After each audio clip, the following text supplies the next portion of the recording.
Je vais vous montrer comment intensifier la puissance de Dieu dans votre vie.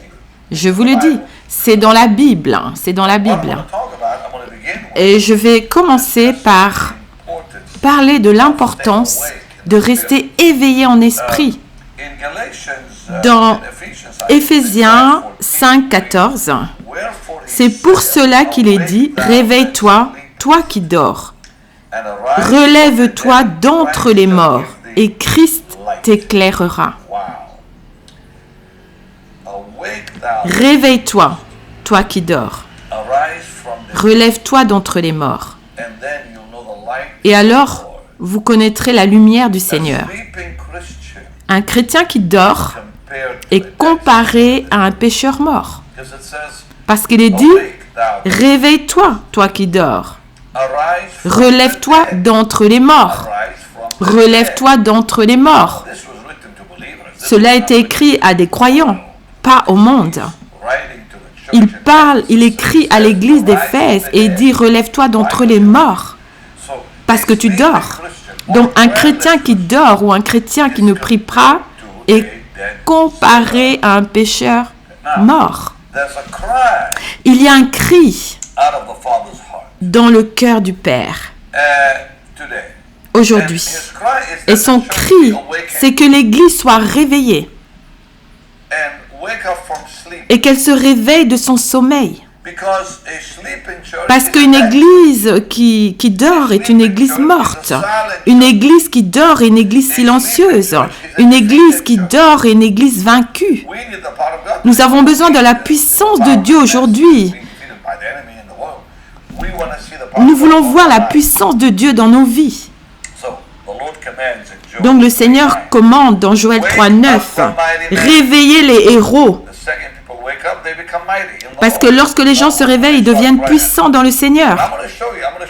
Je vais vous montrer comment intensifier votre vie de prière x10. C'est dans la Bible. Je vais vous montrer. Et je vais enseigner sur cela demain parce que je vais parler du jeûne et comment vous le faites et comment le jeûne intensifie la puissance de Dieu dans votre vie x10. x10. Peut-être même plus que cela. Et demain, je vais parler des 3 types de jeûnes et à quoi ils servent.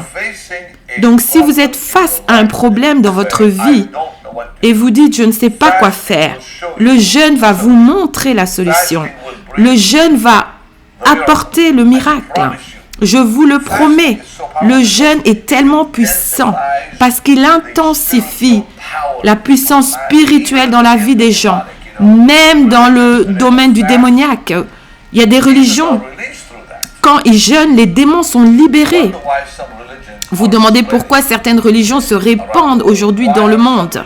Pourquoi certaines religions se répandent plus vite même que le christianisme dans certains endroits? Parce qu'ils jeûnent. Plus les gens jeûnent, plus leur religion se répand. Donc, utilisez la sagesse. Le jeûne augmente la puissance dans les 2 mondes. Dans le monde spirituel de Dieu, mais aussi dans le monde spirituel du diable. Donc, les chrétiens aujourd'hui ne jeûnent pas. Les religions le font. Les incroyants le font. Ceux qui croient dans d'autres choses que dans le Seigneur Jésus. Donc le jeûne libère une puissance incroyable, glorieuse, plus que ce que vous réalisez. Je vais vous le montrer dans la parole. Alors ne manquez pas. Je vais commencer aujourd'hui parce que Dieu dit dans sa parole, « Malheur à ceux qui vivent tranquilles dans Sion. Malheur à ceux qui dorment. » Amos 6:1. C'est comme cela que les gens perdent l'onction. C'est comme cela qu'ils tombent dans le péché. C'est comme cela qu'ils perdent la foi. C'est comme cela qu'ils se retrouvés mêlés au monde et au diable. Parce qu'ils ne jeûnent pas, ils dorment. Souvenez-vous ce qui est arrivé à Samson. Il a perdu l'onction pendant qu'il dormait. Vous savez, je l'ai dit plusieurs fois. Le Saint-Esprit annonce toujours son arrivée, mais n'annonce jamais son départ. Est-ce que vous avez entendu cela? Le Saint-Esprit annonce toujours son arrivée, mais n'annonce jamais son départ. Donc il est dit sur Samson qu'il ne savait pas que le Seigneur l'avait quitté. Il ne le savait pas parce qu'il dormait sur les genoux de Delilah. Il dormait sur ses genoux et le Saint-Esprit est parti, la puissance de Dieu est partie et il ne savait pas. Il croyait que ça allait encore marcher, mais ça n'a pas marché. Donc, quand est-ce que le péché est entré dans la vie de Adam? Qu'est-ce qu'il a fait lorsque le péché est entré? Il était en train de manger. Qu'est-ce que Jésus a fait quand il a commencé son ministère? Il jeûnait. Est-ce que vous comprenez? Adam mangeait et il a apporté le désastre. Jésus jeûnait et il a apporté la victoire. Donc le premier Adam a commencé sa vie en mangeant, en désobéissant à Dieu et en mangeant le fruit de la connaissance du bien et du mal. Et c'est là qu'il a tout perdu. Et le deuxième Adam, notre merveilleux Seigneur Jésus, a commencé son ministère en jeûnant 40 jours. Et il est dit qu'il est sorti de ce désert avec la puissance du Saint-Esprit. Les miracles ont commencé à se passer. Vous pouvez lire cela pour vous-même dans Genèse chapitre 3, à partir du verset 6 et 7, comment Adam a tout perdu pendant qu'il mangeait. Il ne jeûnait pas. Jésus, Dieu merci, lorsque le Seigneur a commencé son ministère, il savait, lorsque le Saint-Esprit l'a envoyé, le Saint-Esprit l'a conduit dans le désert, il a jeûné pendant 40 jours et 40 nuits, et alors l'ennemi est venu le tenter, et Satan a perdu la bataille. Pourquoi? Parce que Jésus jeûnait. Le Seigneur comprenait la puissance du jeûne. Il connaissait, comprenait. Dans 1 Corinthiens 10, allons dans 1 Corinthiens 10. Je suis enthousiaste rien qu'en y pensant. 1 Corinthiens 10, chapitre 10, le verset 7. Voici ce que la Bible dit. Ne devenez point idolâtres, comme quelques-uns d'entre eux, comme il est écrit, le peuple s'assit pour manger et pour boire, puis se levèrent pour se divertir. Lorsque les gens ne jeûnent pas, ils deviennent des idolâtres. Est-ce que vous savez qu'ils adoraient leur propre corps en mangeant? Ne soyez pas idolâtres. Ne soyez pas des adorateurs d'idoles. Comme certains d'entre eux, comme il est écrit, le peuple s'assit pour manger et pour boire, puis se levèrent pour se divertir. Lorsque les gens ne jeûnent pas, la chair prend le contrôle. Et ils commencent à servir la chair. Vous savez que le jeûne nous libère de l'idolâtrie, pas seulement du démoniaque et du monde, mais même de l'idolâtrie. Et ensuite de la fornication. Certains ont commis la fornication, il y en a 3000 qui sont tombés. Certains disent, j'ai un problème avec ce péché. J'ai des demandes de prière. Des personnes qui luttent avec toutes sortes de choses, toutes sortes de péchés dans leur vie. Et un pauvre gars m'a envoyé un email et m'a dit qu'il ne pouvait pas s'arrêter de regarder la pornographie. Et il y a une seule réponse pour arrêter la pornographie. Le jeûne. Le jeûne. Le jeûne délivre les gens de la pornographie, de la fornication, de l'idolâtrie. Et voici ce qu'il est dit. Et de murmurer, parce qu'il murmurait au verset 10. Ça, c'est le résultat de ne pas jeûner. Il est dit, ne soyez pas idolâtres comme certains. Parce qu'ils se sont assis, ils ont bu, et ils ont commis la fornication, et ils ont tenté Christ, ils ont murmuré, et toutes ces choses sont arrivées comme exemple. C'est écrit. pour nous. Donc quand les gens ne jeûnaient pas, ils voulaient juste manger et s'amuser. Et ils sont tombés dans le péché.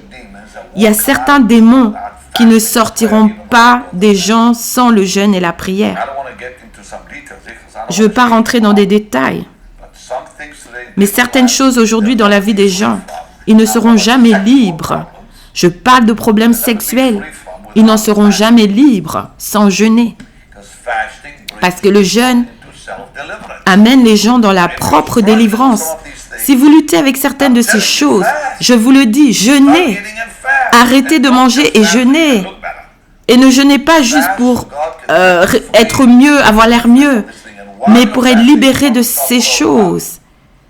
Et lorsque vous jeûnez, vous allez commencer à les vomir. J'ai vu ces choses. Vous voyez, quand vous jeûnez, vous n'avez pas besoin d'aller vers quelqu'un et dire « S'il te plaît, prie pour moi ». Jeûnez, vous n'aurez pas besoin que quelqu'un d'autre prie pour vous. Laissez-moi vous demander quelque chose. À qui pouvez-vous faire confiance aujourd'hui? Et ils ne vont pas aller parler de vos choses. Et si un homme de Dieu a un problème avec quelque chose, vers quel pasteur peut-il aller? Ils vont l'exposer. C'est ce qui arrive aujourd'hui. C'est tellement triste aujourd'hui. Ce n'était pas comme ça dans l'église primitive, où ils se protégeaient les uns les autres, mais aujourd'hui, ils vont vous détruire. Alors, qu'est-ce que vous faites? Jeûnez. Le jeûne va vous épargner, vous libérer de vos liens. Vous serez libre et vous n'aurez pas besoin de dépendre d'autres prédicateurs. Je connais des pasteurs aujourd'hui qui ont des problèmes sérieux et ils ne savent pas vers qui aller parce qu'ils n'ont personne à qui faire confiance. Lorsque je suis passée par mon divorce, je suis allée vers un gars. Écoutez, je suis allée voir un prédicateur connu, un prédicateur à la télé. Je sentais que je pouvais me confier en lui sur mon problème avec mon divorce. C'était en 2010. Le Seigneur m'a restauré. Dieu merci. Suzanne et moi, nous sommes de retour ensemble. Mais pendant ces 3 ans, ce n'était pas plaisant. Et je suis allée dire à un pasteur, un ami de moi, je pensais. Vous savez ce qu'il a fait? Il allait à la télévision avec des milliers de personnes et il a dit à ces gens, il n'a pas dit mon nom parce que, mais la façon dont il a parlé, tout le monde l'a su.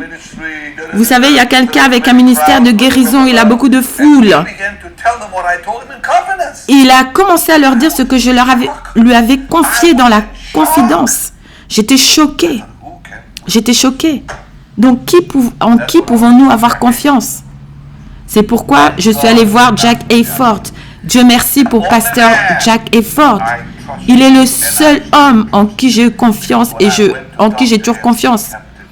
Parce que quand je suis allée le voir, il a gardé cela entre lui, moi et le Seigneur. Dieu merci pour pasteur Jack Hayford. Vous savez en qui j'ai eu confiance aussi? Paul Crouch. Parce que Paul Crouch l'a gardé entre nous. Dieu merci pour Paul Crouch. Vous savez en qui encore j'ai eu confiance? Oral Roberts. Parce qu'il a gardé entre nous.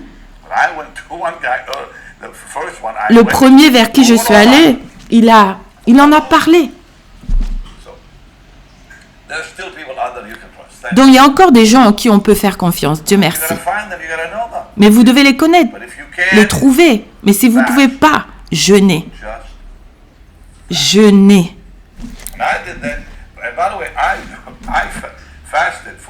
Et j'ai jeûné pendant des jours. Et c'est ce qui a apporté ma guérison. C'est pourquoi je crois dans le jeûne. J'ai commencé à jeûner. Et un jour, je me suis réveillée. J'ai regardé mes enfants. Et j'ai dit, les filles, je retourne avec votre mère. Ils ont commencé à pleurer, moi aussi. Et Suzanne commençait déjà à recevoir aussi beaucoup de guérison. Je ne réalisais pas que c'était le jeûne qui était en train de faire le travail. Donc c'est puissant, je vous le dis. Il y a des moments où vous priez et rien ne se passe. Vous jeûnez et voilà, ça se passe. Alléluia. Dans 2 Pierre 2, verset 19, il est dit,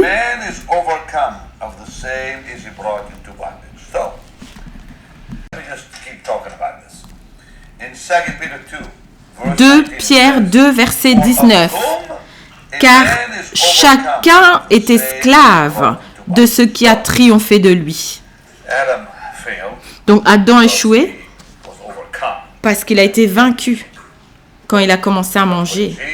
Mais lorsque Jésus a jeûné, vous voyez, j'aime lire Luc chapitre 4, parce que dans Luc chapitre 4, lorsqu'il est sorti de ce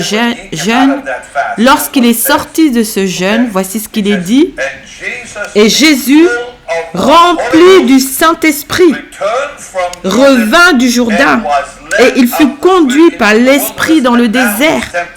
Et maintenant il est tenté, mais il a jeûné. Pourquoi est-ce qu'il est rempli du Saint-Esprit? Parce qu'il jeûnait. Regardez ce qu'il est dit au verset 14.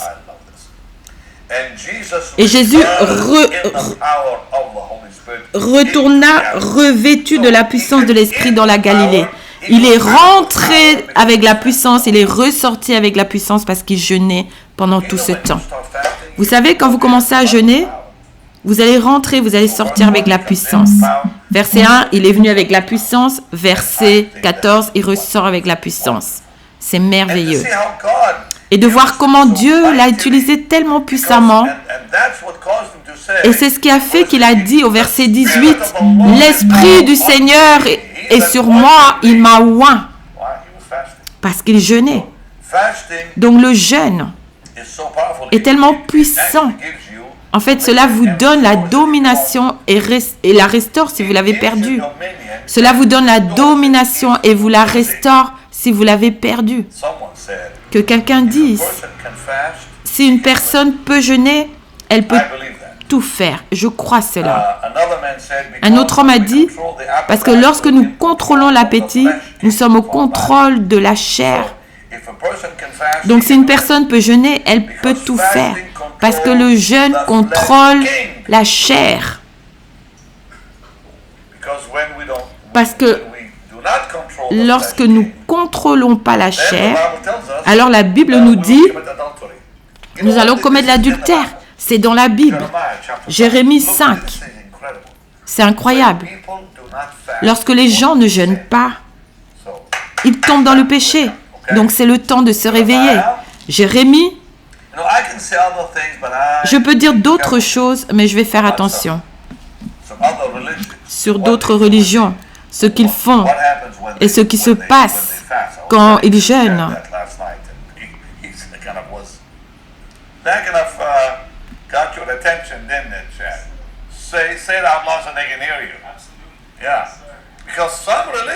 Certaines religions, on leur demande de jeûner annuellement et ils jeûnent pendant un long temps. Et c'est merveilleux, c'est formidable la puissance qui est bâtie dans leur vie, mais ce n'est pas ce genre de puissance que nous voulons.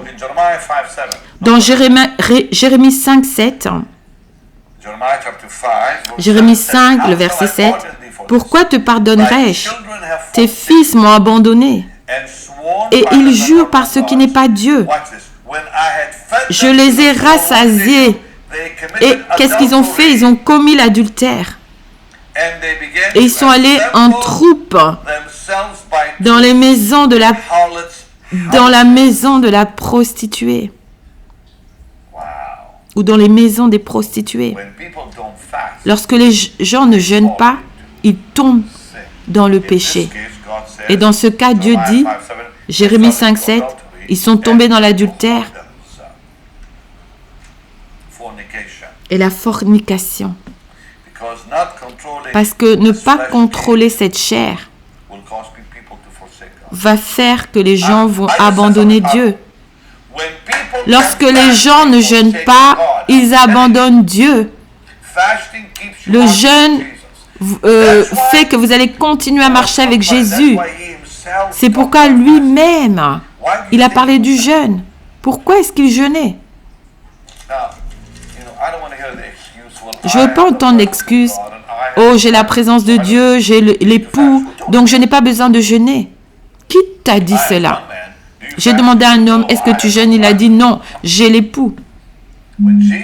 Lorsque Jésus était sur la terre, il n'a pas jeûné, ils n'ont pas jeûné parce qu'il était avec eux physiquement.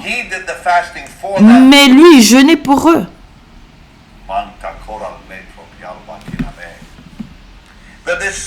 Les disciples ne jeûnaient pas parce que Jésus jeûnait pour eux.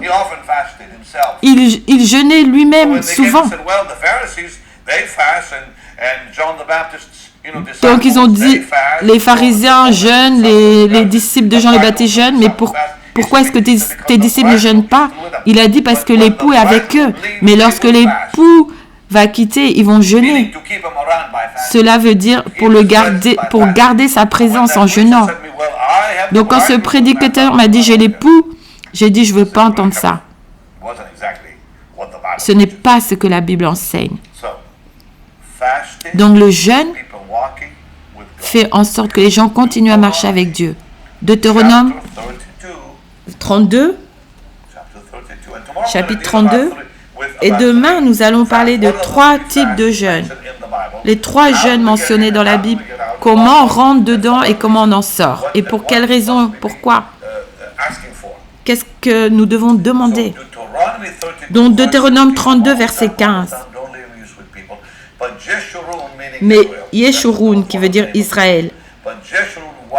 Yeshurun s'est engraissé et a regimbé. Tu es devenu gras, gros, replé.